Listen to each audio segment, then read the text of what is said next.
Proposition 2.3.7 that sigma belongs to Sn have order m. Then for all integers I comma j we have sigma raised to I equal to sigma raised to j if and only if I congruent to j mod m. Okay. Consider an element sigma from Sn of order m. By assumption m is the smallest exponent with sigma power m equal to identity. Okay. But before going to the proof, the order of a permutation is there exists a least positive integer. Least positive integer, that is important. Least positive integer m such that sigma power of m of 1 sigma power of m equal to 1, which means the identity permutation. Identity permutation is here 1 means 1 goes to 1. The other elements also goes to itself. 1 goes to 2, 3 goes to 3, etc. n goes to n. This is the identity permutation, which is denoted like is 1. Okay. Therefore, the order is there exists a least positive integer m such that sigma power of m equal to 1. Therefore, order of sigma equal to m. That least integer is known as the order of the permutation. Okay. Then m is the smallest positive exponent with sigma power of m equal to 1. Assume you have to prove sigma raised to I equal to sigma raised to j if and only if I congruent to j mod m. Sigma power I equal to sigma power j. First assume for any integers I comma j. Then multiplying sigma inverse j times we get sigma left hand side is sigma power I minus j. RHS is sigma power j minus sigma of j, which is equal to identity sigma power j minus j equal to sigma of 0, which is equal to identity permutation. Okay. Using the division algorithm, we can write I minus j as I minus j equal to qm plus r for integers q and r. Okay, because m is the smallest positive integer with a sigma power of m equal to 1. That we know from the definition of order of sigma.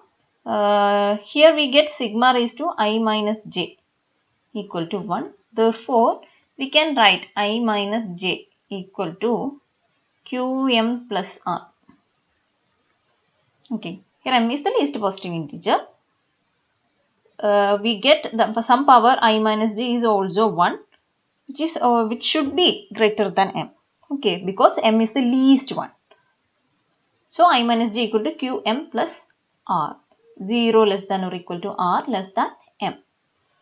Okay, since identity 1 equal to sigma raised to I minus j equal to sigma raised to m into q into sigma raised to r, because sigma raised to I minus j equal to sigma raised to mq plus r, which is equal to sigma raised to m q into sigma raised to r, which is equal to sigma raised to m whole raised to q into sigma raised to r. Okay. Here sigma raised to m equal to what is sigma power m, which is 1. So 1 raised to q. 1, so which is equal to sigma raised to r. Because sigma power m equal to identity. Okay.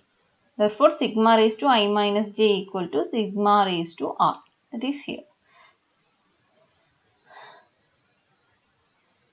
We must have r equal to 0 because sigma power r equal to 1 means sigma r should be 0.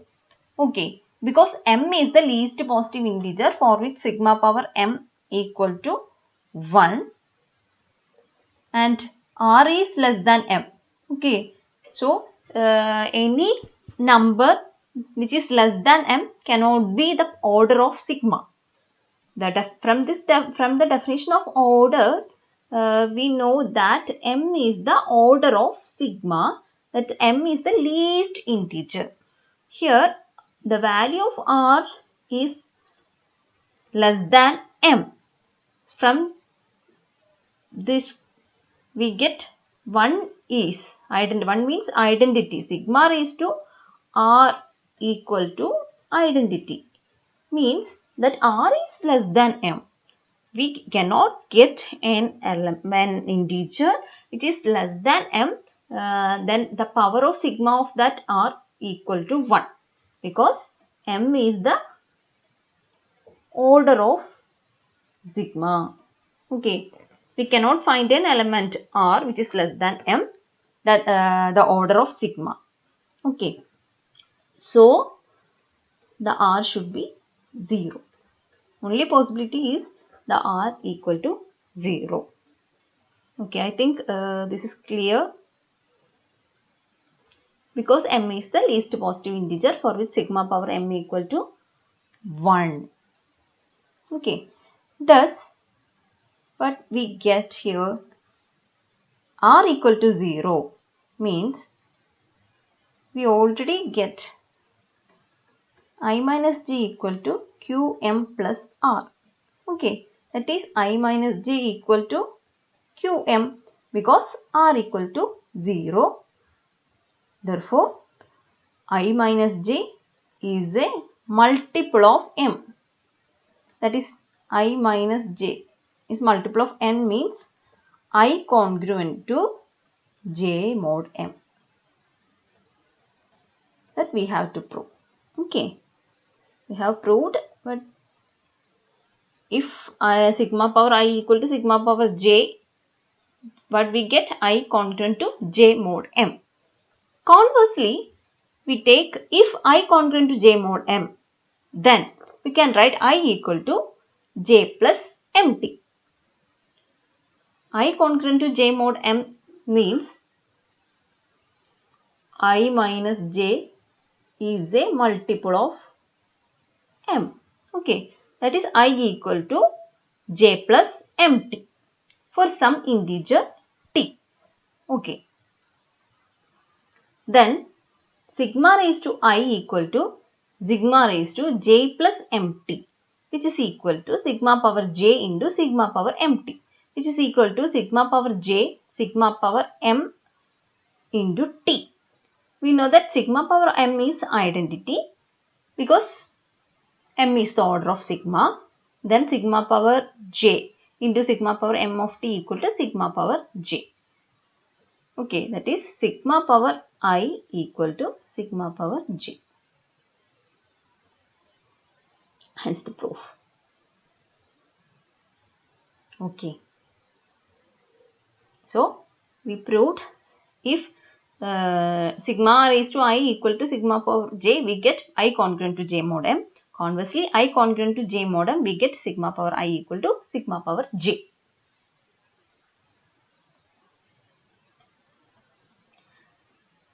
The next proposition is that let sigma belongs to Sn be written as product of disjoint cycle.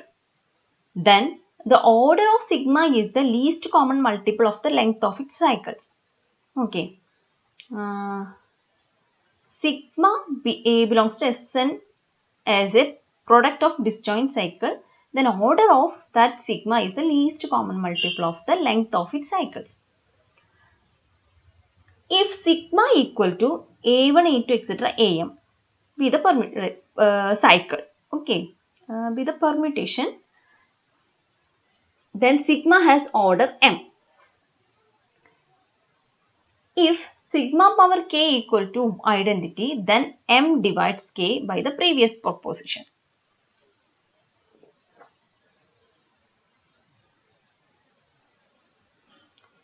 Here sigma is the a1, a2, etc. am. The cycle of order m. If sigma raised to k equal to identity, then m divides k, because m is the least integer such that sigma power of m equal to 1. Okay, if there exists any integer sigma power k equal to 1, then that k is divisible by m. So,